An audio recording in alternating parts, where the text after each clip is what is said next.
اس میں آباد ہونا شروع ہوئے. جب میں نے کہا تھا یاجوج اور ماجوج کھل گئے یاجوج، 1948 کے اندر انہوں نے 14 مئی 1948 کو انہوں نے آ کے وہاں پر اپنا اسرائیل کا ملک بنایا. اس کے بعد 9 سال کے بعد 1967 میں انہوں نے یروشلم کے شہر پہ قبضہ کر لیا. جی. لیکن ابھی تک وہ قبضہ قائم تھا، اہمیت اختیار نہیں کیا ہوا تھا، کیونکہ ہیڈ کوارٹر کیا تھا؟ تل ابیب. یہ آکوپائڈ ٹیریٹری سمجھا جاتا تھا. امریکہ نے پھر حبلم من الناس، مدد کریں گے انسان تمہاری، ایک قرارداد پیش کی آج سے کچھ 40 سال پہلے کہ ہم اپنی ایمبیسی شفٹ کریں گے وہاں. جی. وہ ایمبیسی شفٹ کب ہوئی ہے؟ ٹرمپ جب پہلی دفعہ آیا تو 2018 میں. ناؤ دی سینٹر سٹیج کون سی بن گئی؟ بیت المقدس، عمران البیت المقدس. اس کے بعد کہا کہ جب یہ ہوگی تو خراب الیثرب، مدینہ ویران ہو جائے گا. آپ نے خاص طور پہ یثرب کا لفظ استعمال کیا ہے تاکہ مدینہ تو شہر کو کہتے ہیں لوگ، پتہ نہیں شہر کے کسی اور شہر کو نہ سمجھ لیں. ہاں تو ایسے انٹرپریٹ کرنے بڑے بڑے بڑے اسکالر تو بہت ہیں پاکستان میں، پاکستان کے مسلمانوں میں بہت ہیں. تو اب اس کے درمیان ایک واقعات کا ایونٹ ہے جو ہو رہا ہے. ٹھیک ہے. ہم اس دور سے گزر رہے ہیں. بالکل ٹھیک ہے. کہ خراب الیثرب سے پہلے کے دور سے گزر رہے ہیں. اس خراب الیثرب کے پہلے سے دور میں یہ ہونا ہے کہ اس پورے علاقے کے اندر 2 چیزیں ہونی ہیں. ایک تو یہ ہے کہ ایران جو ہے اس کی جنگ ہونی ہے سب سے پہلے ان کے ساتھ، یہودیوں کے ساتھ. بالکل ٹھیک ہے. لیکن ایران کی انوالومنٹ سر، ایران تو بڑے عرصے پہلے سے یہاں بیٹھا ہوا ہے، مطلب ایران نام اب پڑا ہے لیکن ایرانی قوم بیسیکلی ایک تو یہ ہے کہ ایران کی جنگ اس لیے بھی ضروری تھی کہ ایران جو ہے ان کے تمام لوگوں کے اندر، ذہنوں کے اندر ایک تصور ہے کہ یہ کبھی ہم یہاں حکمران نہیں کرتے تھے. ٹھیک ہے. اور وہ یہ تو بیت المقدس ہمارا علاقہ تھا، یہ دجلہ و فرات ہمارا علاقہ تھا. ہم صرف سینٹرل عربیہ جو ہے اس پہ اوپر، سینٹرل عربیہ نا جہاں حجاز کا علاقہ ہے اور رب الخالی، یہاں کوئی حکومت نہیں کرتا تھا. وہ اوپر چھوڑ جاتے تھے کیونکہ اس زمانے ریاستوں کی باؤنڈری تو ہوتی نہیں، کیونکہ ریگستان کا علاقہ تھا. اسی لیے کبھی کوئی مرکزی حکومت نہیں رہی جہاں رسول اکرم صلی اللہ علیہ وسلم کا حجاز ہے.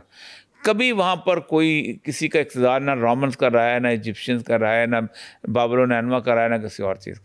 مرکزی حکومت نہیں. سکے بھی رومنز استعمال ہوتے تھے جیب کر. رسول اکرم نے جب مدینہ میں تو سکے رومن استعمال تھے. عبدالملک مروان نے آگے سکہ پہلا شروع کیا مسلمانوں کا، سکے بھی نہیں تھے.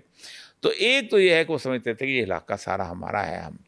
دوسرا اس کے بعد یہ تھی کہ ہم ایک ایسی قوم ہیں کہ جس کے بارے میں وہ حضرت سلمان فارسی کے بارے میں رسول اللہ کی حدیث بہت کوٹ کرتے ہیں کہ ایمان اگر سریہ پہ بھی ہوگا نا، سریہ کہتے ہیں زورا ستارہ، آپ کسی لڑکی کو نہ سوچے، اس پہ بھی ہوگا تو یہ ڈھونڈ کے لے آئے گی یہ قوم جو ہے ایرانیوں.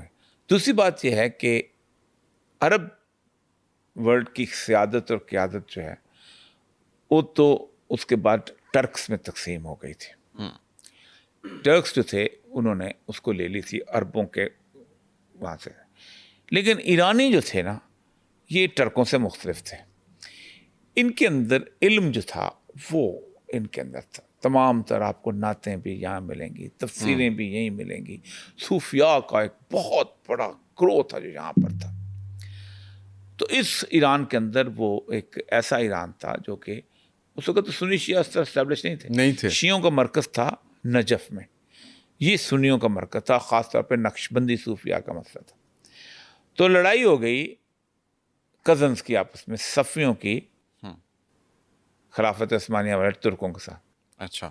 تو ضربہ تو آذربائیجان میں ان کے پاس سے انہوں نے آ کے ایران فتح کر لیا. ٹھیک ہے. اس زمانے تک سے تھا کہ خواہ محمود غزنوی ہو، خواہ التمش ہو، خواہ کوئی اور ہو، وہ خلافت عثمانیہ سے سند لیتا تھا. وہ خلافت عثمانیہ والا خلیفہ ہوتا تھا، یہ بادشاہ ہوتے تھے. تو ایک کزن سے تو لڑائی تھی، کزن سے تو انہوں نے خاص طور پہ شیعت اختیار کر لی، یہ شیعہ ہو گئے. اور پھر انہوں نے نجف کی بجائے لیبنان اور سیریا کے اس گروپ کو جو ولایت فقیہ ان کو زیادہ مولا صدرہ وغیرہ ان کو لا کے یہ یہاں پر کیا. اور کسی بھی ہسٹری میں آپ چلے جائیں تو بہت زیادہ پھر جتنے بھی اس مسلک کے لوگ تھے ان کو نکالا, سب کچھ بہت زیادہ خوفناک صورتحال, بڑی لمبی کہانی میں آج کے دور میں نہیں جانا چاہتا. لیکن سر جتنی بھی مسلم اب ریاستیں, صرف ایک فکر جی پہ سر آگے, پلیز پلیز. اب ہوا یہ کہ ان کو یہ احساس ہو گیا کہ ہم ایک تو قوم کا رسول اللہ کی حدیث, دوسرا قوم جس نے کئی ہزار سال تک حکومت کی, اوپر سے اللہ نے ان کو ہدایت بھی دے دی. تو اب تو انہوں نے کہا ہمارا انہیرنٹ رائٹ ہے ہم جا کے. تیسرا حضرت علی سے ان کی ساری کی ساری چلتی ہے. حضرت علی سمبل ہیں فاتح خیبر کے, اور آج بھی یہی نکالتے ہیں یہودیوں خیبر کو یاد کرو, یہودیوں خیبر کو یاد کرو.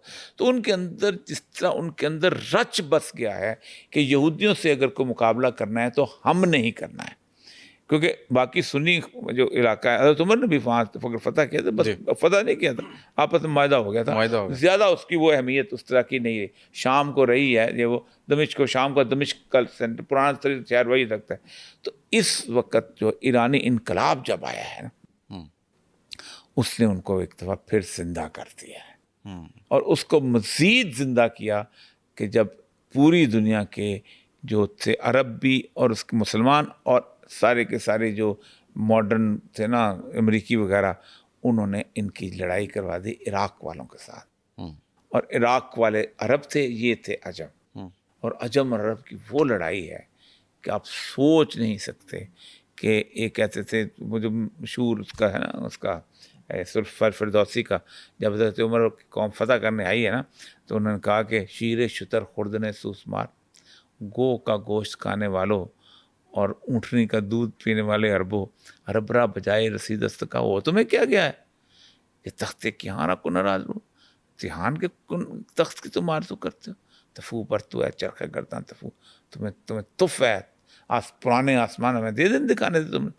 تو لیکن اب تو اکٹھے ہو گئے نا, اب تو عصبیت بھی آ گئی, اور اوپر سے اسلام کا بھی سب سے بڑی بات یہ ہوگی کہ یہ جو آپ نے عصبیت والی بات کی, اسی پہ سر پاکستان ہے, سعودی عرب ہے جو اپنے آپ کو لیڈر بھی کہتا ہے ساری نیشن کا, اس قوم کا, یہ جو امام مہدی والا ایک کانسیپٹ ہے وہاں پہ نہیں ہے, ایران پہ بہت زیادہ اس کی جس طرح وہاں بھی ہے, میں بتاتا ہوں ہمیں اس میں طاقت نظر آتی ہے, نہیں وہاں بھی ہے, ایرانی کرتے ہیں. وہ امام مہدی کا کانسیپٹ اور ہے, اور لڑنے کا امام مہدی نام رکھ لیا گیا امام, کیونکہ زیادہ پاپولر تو کانسیپٹ یہی ہوا. اب میں نے بتایا تھا وہ گیپ اب اس کو فل کرتے ہیں, اچھا اس گیپ میں سے گزر رہے ہیں. اب یہ رسول اللہ کے حدیث ہے کہ یہ لڑائی ہوگی پہلے, ٹھیک ہے, مشرقی سمندر بند ہو جائے گا, اسٹریٹ آف ہارمز بند ہو جائے گا, سب کچھ نظر آ گیا. ایک اور حدیث آپ کی کہ میری امت میں ایک گروہ ہمیشہ لڑائی کرتا رہے گا, جہاد کرتا رہے گا, اور وہ کہاں کرے گا, فلسطین کے ارد گرد غزہ کے لگا ہوا ہے, وہ لگا ہوا ابھی تک چل رہا ہے, حماس بھی اس سے پہلے بھی سب چلتے رہے, ایک گروہ. اب اگلی آپ کی یہ ہے کہ عرب تباہ ہوں گے, لیکن اس سے پہلے ایران ضرور تباہ ہوگا, اچھا, فارس کا علاقہ. تو پہلی جو فتح ہونی ہے اس کے اندر, اگرچہ کہ وہ ایران جو ہے وہ اس اسرائیل کے گریٹر اسرائیل کا حصہ نہیں ہے,